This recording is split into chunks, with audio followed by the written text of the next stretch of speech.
자, 일단 제가 소개드리겠습니다. 조선시대 보통 사람들의 밥벌이를 탐구하는 강문정 교수님이십니다. 소개 좀 해주시죠. 제 소개요. 예. 저는 이제 한국의 고전문학을 전공하면서 지금은 제주대학교 국어국문학과에 학생들 근데 좀 가르치고 교수님 좀 운동을 하시나 봐요. 소시적에 굉장히 많이 했죠. 약간 빵빵이 돼 있는 상태예요. 이게 좀. 보통이 아니에요. 이쪽 어깨 일단 빵빵이. 이게, 일단 빵빵이. 여기 좀. 제가 중학교 때까지 제주도에서 1등했어요. 뭘요? 스프린터 100m, 200m 육상. 육상 선수셨어요. 네. 그 최고 기록이 어느 정도? 11초 30. 11초 30. 근데 그때는 이제 아날로그로 체크할 때라 뭐 지금하고 좀 다를 수 있죠. 갑자기 우리 100m 제주도 네. 짱 출신의 죄송합니다. 11초 30입니다. 11초. 제주도 짱이 다른 게 짱이 아니시고 네, 달리기. 스프린터 달리기로. 네.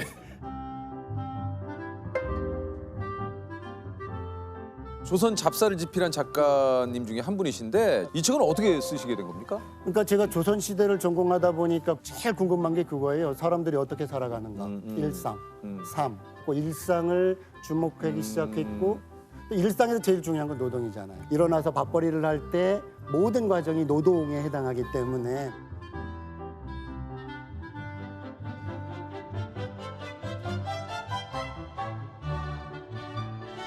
그래서 직업에 관심을 갖고 저는 이게 좀 이 조선시대 한 몇 개의 직업이 존재했나요? 몇 개의 직업은 저희가 상상을 초월하죠. 의궤라고 하는 문헌 자료들이 있는데요. 약 160개에서 200여 정도의 직군을 이제 뽑았어요.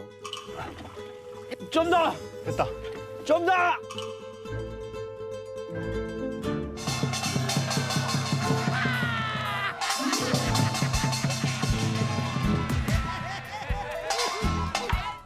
최고 연봉이라고 지금처럼 이제 어떤 임노동, 그 임금을 받는 시스템은 좀 아니었던 것 같아요. 그래서 합리적으로 추정할 수 있는 사람은 역시 지금이나 뭐 예전이나 부동산 중개업자. 그때도 진짜요?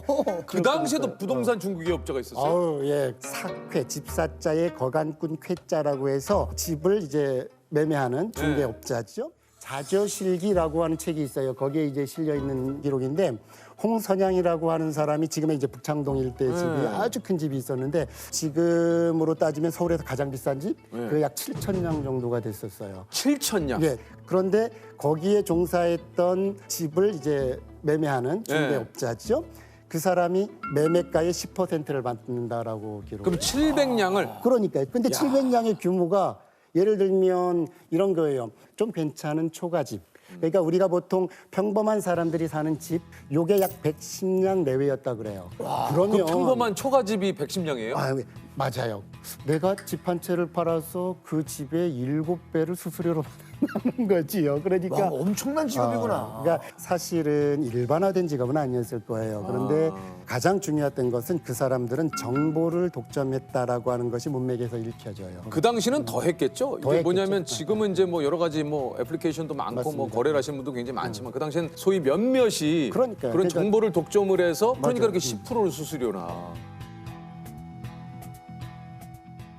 그 조선시대도 웨딩 플래너가 있나요? 있죠. 수모라고 했고요. 그 웨딩 플래너이자 메이크업 아티스트이자 뭐 굉장한 직업이죠. 그분이 혼자 다 하신 거예요? 그렇죠. 수모인데 결혼식 행사에서 어떤 옷을 입어야 될지, 메이크업은 어떻게 해야 될지, 머리 모양은 어떻게 해야 될지, 또는 이제 술을 어떻게 따라야 될지. 그러니까 행사 전체를 주관하는 어떤 그런 사람들이었죠.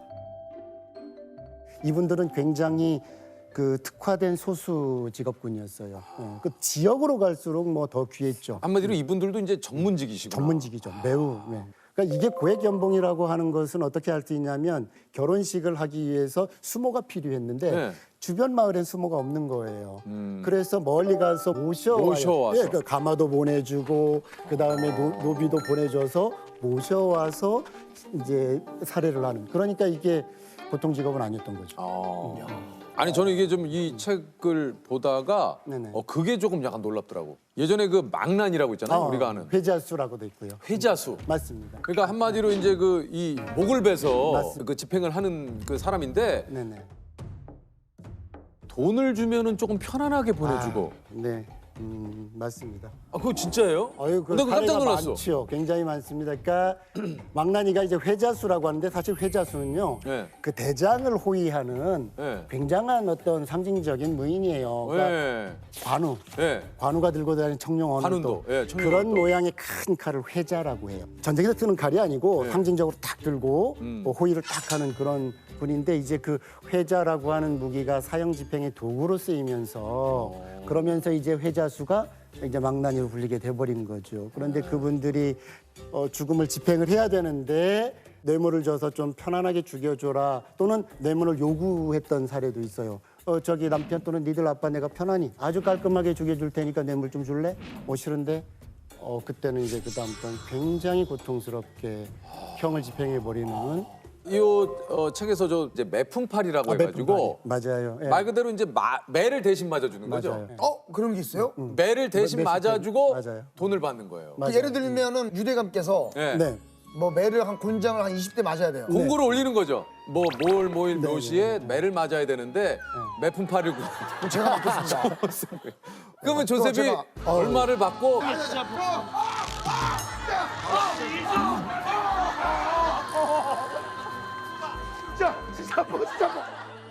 매품파리 같은 경우는 이제 대신 맞아준다 이 대장자라고 해요. 대장자. 사실은 이게 역사는 돈과 관련이 없는 나이가 많으신 아버님이 부득이하게 형을 이제 받게 되면 맞으면 돌아가시잖아요. 그래서 손자나 아들이 가서 대신 맞아줬죠. 예, 그런 데서 이제 출발을 한 거예요. 아, 그러면 이제 네. 원래는 이게 사실 남이 돈을 받고 가서 대신 맞아주는 건 안 되는 건데. 불법이죠. 아, 그런데 이제 그게 불리하게. 가능했던 거예요. 그런데 여러분들 청취자분들 아주 좋아하는 소설 저희들은 청취자가 아니고 시청자. 시청자 제가 라디오를 몇 번 하니까. 자주 나가요. 자주 나가요. 그래서 죄송합니다. 아, 지금 갑자기 우리 저 자기님들 많이 당황하셨죠? 예. 당황하셨죠? 예. 예, 흥부전에 나와요. 예. 사실은 흥부전에 흥부가 아르바이트를 정말 많이 하잖아요. 이게 집안의 그 자식들을 먹여 살리려고 아, 알바를 많이 하나요? 어마어마하가 좀 당시 유행했던 알바는 다 해요. 그리고 마지막으로 하려고 했다가 무죄 처리가 돼서 못한 것이 대신 맞는 알바예요. 궁지에 몰렸기 때문에 이거라도 해야 되겠다라고 해서 선택한 것은 아닐까. 너무너무 이게 좀 마음이 아픈 짠한 그런 직종이긴 하죠. 이게 한편으로 좀 불법적인 방법으로 이렇게 돈을 벌었던 다른 직업이 또 있다고 그래요?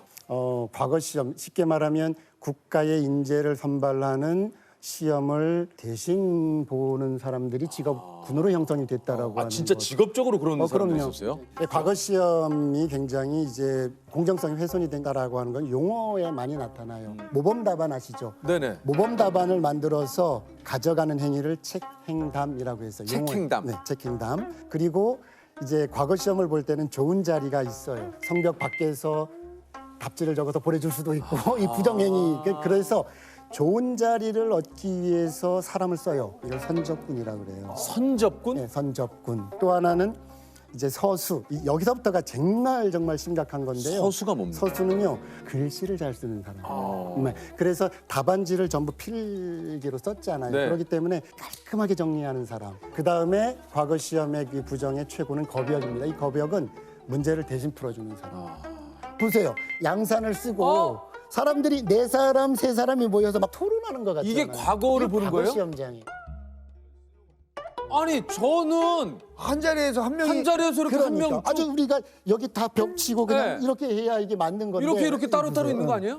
여기에서 선접군이 동원되지요, 겁역이 동원되죠, 서수가 동원되지요, 뭐 어마어마한 비용이 많이 들어가고 그러니까 최고의 사람이 문제를 풀어주고 그 다음에 그거를 예쁜 글씨로 적어주고 그 다음에 좋은 자리 잡아주고 등등 이렇게 하면 이 답지가 어떻게 될까요?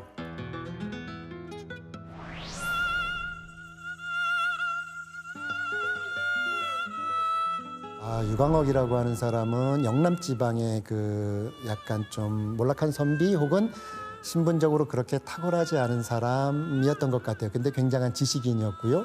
당대 이제 과거 시험에 답지를 쓰는 데는 가장 특화된 분이었던 것 같아요. 경시관이 영남 지역으로 내려가면서 호언장담해요. 내가 유광옥이 쓴 답지를 내가 자신 있게 찾을 수 있어. 답지가 처음으로 탁 들어오는 걸 보고 이거 유광옥이 쓴 거 맞아? 라고 하면서 본인이 1등이었던 거죠. 그런데 나중에 알고 봤더니 2등도 유광옥이 있었던 것이고 3등도 유광옥이 대피를 해줬던 답지들이었던 거죠. 당파에 들어가지 못하면 아무리 과거 시험을 합격해도 출세할 길이 막혀 있고 그리고 과격 시험을 본다 하더라도 합격하기가 굉장히 요원했던 시대. 신분제 사회가 주는 굉장히 안타까운 현실이었던 거죠.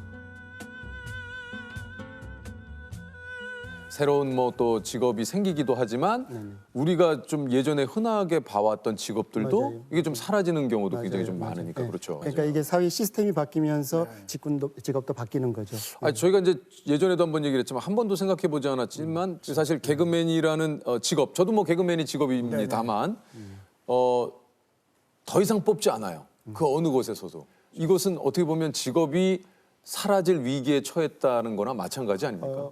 글쎄요, 그걸 사라질 위기, 저는 개그맨은 안 사라질 것 같아요. 그래요? 네, 왜냐하면 사람을 즐겁게 해주잖아요. 예능이라고 하는 것들이 굉장히 많은 모양들이 바뀌었죠.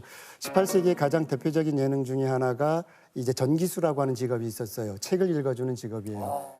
하지만 고문을 받고 피투성이가 된 경험은 결국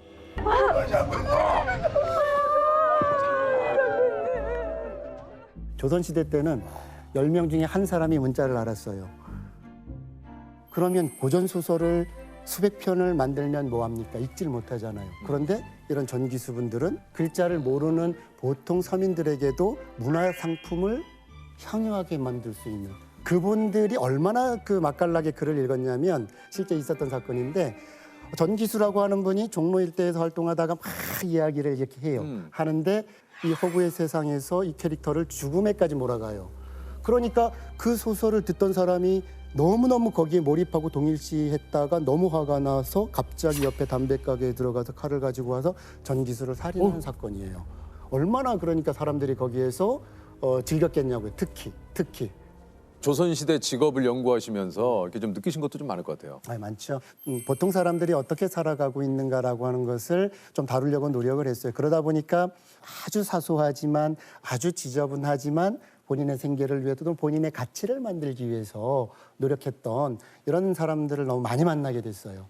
가장 대표적인 직업이 제가 볼 때는 분뇨처리업자였던 것 같아요. 예전에는 그 똥장군이라고 들어보셨을 거예요. 똥장군을 등에 메고 동네에서 가축의 인분이라든지 사람의 인분들을 전부 다 수거해서 이것을 그냥 버리는 것이 아니라 거름, 퇴비 이런 쪽으로 많이 썼죠. 연암박지원의 단편소설 예덕선생전. 그 예자가 더러울 예자예요. 그래서 분뇨처리업에 종사했던 분이 굉장히 덕이 많았던 분이라 당대 최고의 지식인이었던 연암 박지원이 예덕 선생이라고 이제 불렀던 거죠. 약간 좀 더러운 것 또는 뭐 중요하지 않게 생각되는 수많은 직업들이 끊임없이 유지가 되고 거기에 종사하면서 생활했던 사람들은 무슨 힘으로 살아갔을까라는 것이 느껴졌어요. 그게 뭐냐면 자기만의 문법을 만들어내고 자기만의 가치를 만들어냈던 거예요. 저희가 공통점 한번 드려볼게요. 네, 교수님 어떤 질문이든 답을 알려주는 사전이 있습니다. 교수님이신데요, 뭐. 네. 오늘 문제 못 풀리면 상당히 무한할. 예. 근데 중학교 때부터 솔직히 고민했던 거예요. 뭐예요? 중학교 때부터. 시간은 멈춰 있는 건가 흐르는 것인가? 시간은 흘러간다고 다 하잖아요. 그렇죠. 네. 지구는 공간을 이동하는데 우린 그거를 단위로 잘라서 시간을 규정하잖아요. 그러면 시간이 흘러서 요만큼 돈 게 아니라 요만큼 돈 시간을 한 시간으로 규정한 거 아닐까요? 그러나 이제 왜들 표정들이야? 왜들 표정들이야? 지구과학 시간에 이 질문했다가 뭐 XX 야 암기해 그냥 하면서 뒤통수 맞았던 기억이 있어서 그냥 외워! 우리 입장에서 수업 종쳤는데 질문하는 친구도 있으면 그러니까 뭐 하는 거야 지금? 또 성함이 강문종이네요. 네네. 예, 종 진짜 치듯이. 네네. 또 이름에 대해서 저는 그럴문의 마루존자라서 조선 왕조의 왕도 문종이네요. 그럼요. 교수님 조선시대 왕은 다 외우십니까? 순서? 아이고 태정태세 문단세 예성연중 명성 광인영연수 경영 정순환철 고순. 정답입니다. 아유. 그 국문과 그 교수님이신데 아니요, 역사를 아니요. 공부하시는 네네. 분이 자축인묘 진사오미. 신유술가. 야. 아이 뭐. 대단하십니다. 훈민정음 외우십니까, 훈민정음? 아 근데 나란 말씀이 둥국에 달라 이거 다 암기는 못하겠어요. 아, 나라 말씀이 둥기게 나라 문자로 서로 사막게 사막게 아니할세. 아니할세. 예. 내 일을 가이시오 새로 28글자는 맹가로니. 예. 아, 이렇게 그렇습니다. 예. 살얼이었다. 아, 정탈의 달알이. 아, 이게 한잔 하시죠. 예, 예. 강문종 교수님과 조세호. 정말 두 분의 허세가. 네. 아, 너무 좋습니다. 유퀴즈. 예스. 예스. 자, 조세. 자, 문제 드리겠습니다. 이것은 조선시대에 가마와 말을 관리하던 사람을 가리키는 말인데요. 이들은 왕이 행차할 때 몸을 과장되게 흔들며 앞길을 여는 일을 맡았다고 합니다. 오늘날 이것 나다라는 표현은 재산이나 살림이 흔들려 없어지는 것을 뜻하는데요. 이것은 무엇일까요? 아 어렵네요. 잠깐 이건 나다. 이거 굉장히 아시는 것 같아요. 좀 생각이 났어요. 네. 아니요. 아우 진짜 모르겠네요. 자, 생각하신 건 뭐죠? 거덜나다. 거들나다? 정답입니다. 아, 거들나다. 그렇군요. 마무리가 되게 이상해져. 우리 막 백골이 진투대는 넋이라도 입고 막 그리고 그냥 버튼만 누르면. 이거 사실 아시는 건데 이게 저의 힘이었는데. 이게 자기 백이라고 해서요. 예. 여기서 하나 빼주시면 됩니다. 요거 빼고 지금 교수님 기분 엉망진창입니다. 요거 빼고 엉망진창입니다. 요거 빼고 카메라. 예, 요거 빼고. 두 분이 재밌으시네. 제가 우리 요거 빼고라 가지고 요걸 빼고 뭐 하라고 하신 줄 알고 요걸 빼고 하셨어요. 그러니까요. 아, 죄송합니다. 네. 우리 교수님하고 조셉이 네네. 케미가 없는데 재밌어요. 제가 케미가 없는데 재밌어요. 뭔지 알죠? 케미가 노케미인데 유잼이야. 유잼이에요. 예, 노케미 유잼이야. 자, 거북이 실내화. 처음 보시면 좋은데요. 기운 너무 잘 만들었어요. 이 실내와요? 네. 이거를 실면 산신령 용왕. 용왕. 요즘 이날치에 별주부가 뜨는데. 잘 어울리시는데요. 잘 어울리는데 거북이 너무 불쌍해 보이는데. 지금. 그러니까 완전 이게. 자, 오늘 함께해 주셔서 교수님께 다시 한번 감사드리겠습니다. 고맙습니다. 감사합니다. 감사합니다. 감사합니다.